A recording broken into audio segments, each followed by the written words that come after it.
Good afternoon. My name is Mitchell Powell. This is a Critical Thinking special report.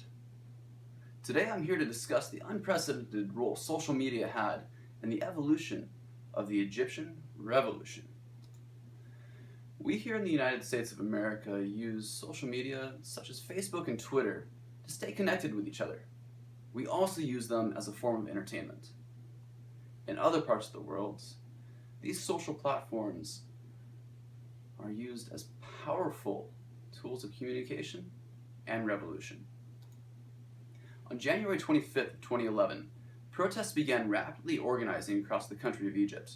The goal of these protests was the ousting of the current president, Hosni Mubarak, additionally addressing the rampant police brutality, the lack of freedom of speech, the poverty and famine, and the lack of right to free election. 6 months before Egypt's revolution, the government of Tunisia had been overthrown by its populace. Both the peoples of Egypt and Tunisia organized these protests using Facebook to schedule, Twitter to coordinate, and YouTube to show the rest of the world what was going on.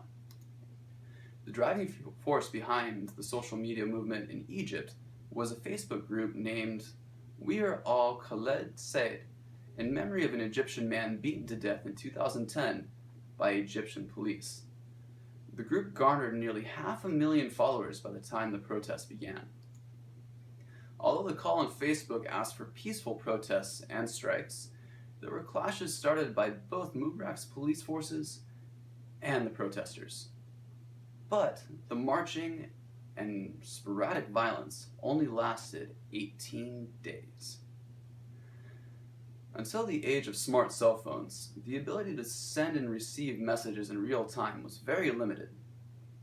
With the invention of Twitter, one person could speak to the entire community with just the punching of a few buttons. This led to the overwhelming speed at which the protests gathered. Military and police forces in Egypt had little time to react. The social media centers also acted as a cheap yet reliable method of journalism. Mubarak's government had control of the country's communications. All the satellites, internet, virtually everything. The only TV station that was covering the short revolution was the 24-hour Arab news station Al Jazeera. With the media under presidential control, most of the information came from sources such as Twitter and YouTube. From these sources, the world read about and witnessed both peaceful and violent interactions. Much of what we saw was the country coming together. Just a year after the revolution happened, a poll was taken by the Egyptian government. It described over 90 million active cell phone accounts within its borders. If only a fraction of that many had Twitter accounts, it would be a force to be reckoned with. As it was, on the first day of the revolution, the 25th of January, over 100,000 people marched into downtown Cairo's Tahrir Square. It's been called a day of rage.